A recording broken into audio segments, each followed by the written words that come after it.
There is in Melbourne a man who probably knows more about poisonous snakes than anyone else on earth. His name is Dr. Struan Sutherland, and he has devoted his entire life to a study of venom. And I'm bored of talking about it, he said, when we went along to see him the next morning, laden with tape recorders and notebooks. Can't stand all these poisonous creatures, all these snakes and insects and fish and things, wretched things biting everybody, and then people expect me to tell them what to do about it. I'll tell them what to do. Don't get bitten in the first place.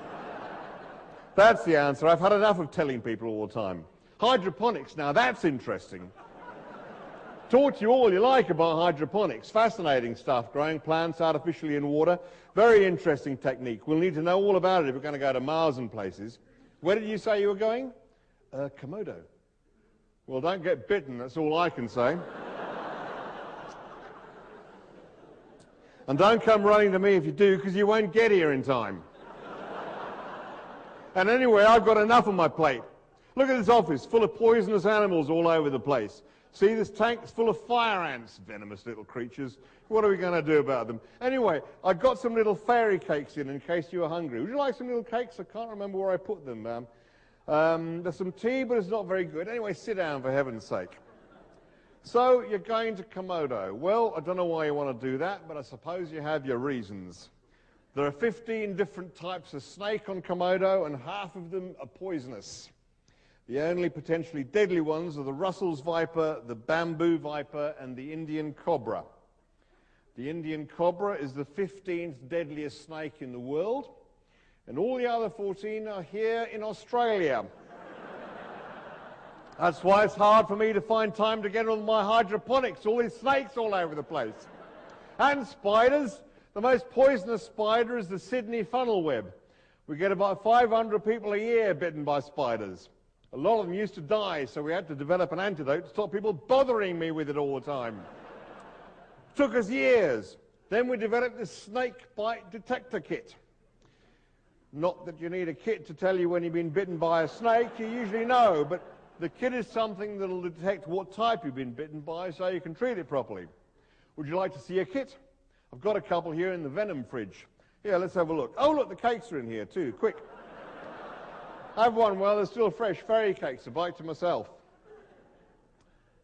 He handed round these snake venom detection kits and his home-baked fairy cakes and retreated back to his desk, where he beamed at us cheerfully from behind his curly beard and bow tie. We admired the kits, which were small, efficient boxes, neatly packed with tiny bottles, a pipette, a syringe, and a complicated set of instructions that I wouldn't want to have to read for the first time in a panic. And then we asked him how many of the snakes he'd been bitten by himself. None of them, he said. Another area of expertise that I've developed is that of getting other people to handle the dangerous animals. Won't do it myself, don't want to get bitten, do I? You know what it says on my book jackets? Hobbies, gardening with gloves, fishing with boots, travelling with care. That's the answer. What else? Well, in addition to the boots, wear thick, baggy trousers and preferably have half a dozen people tramping along in front of you making as much noise as possible. The snakes pick up the vibrations and get out of your way, unless it's a death adder, otherwise known as the deaf adder, which just lies there. People can walk right past it and over it and nothing happens. I've heard of 12 people in a line walking over a death adder and the 12th person accidentally trod on it and got bitten. Normally you're quite safe if you're 12th in line. You're not eating your cakes. Come on, get them down here. There's plenty more in the venom fridge. We asked tentatively if we could perhaps take a snake bite detector kit with us to Komodo. Of course you can, of course you can. Take as many as you like. Won't do you a blind bit of good because they're only for Australian snakes.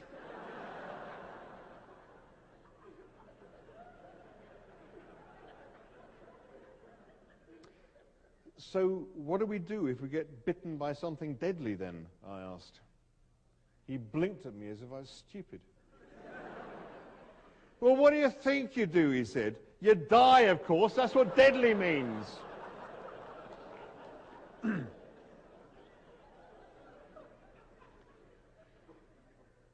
But what about cutting open the wound and sucking out the blood, or sucking out the poison, I asked. Well, rather you than me, he said. I wouldn't want a mouthful of poison. Shouldn't do you any harm, though. I mean, snake toxins have a high molecular weight, so they won't penetrate the blood vessels in the mouth the way that alcohol or some drugs do. And then the poison gets destroyed by the acids in your stomach.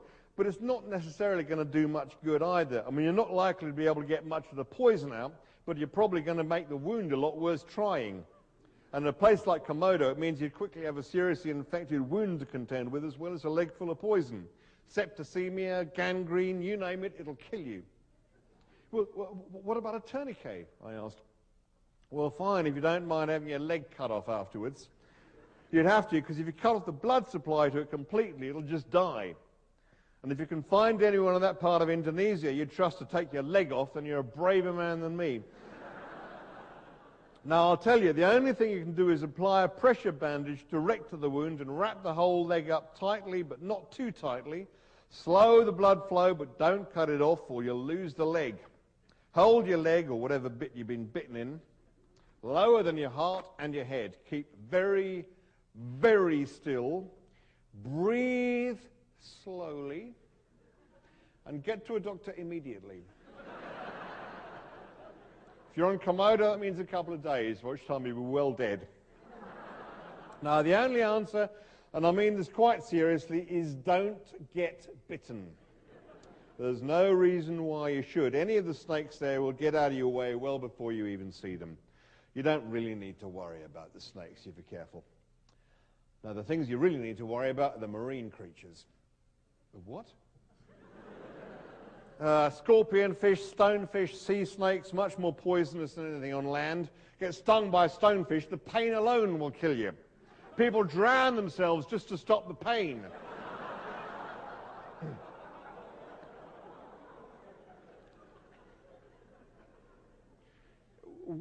Where are all these things? Oh, just in the sea, tons of them. I wouldn't go near it if I were you. Full of poisonous animals, hate them.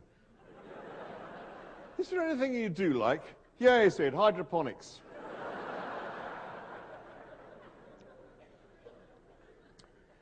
No, I said, I mean, are there any poisonous creatures you particularly fond of? He looked out of the window for a moment. Ah, there was, he said, but she left me.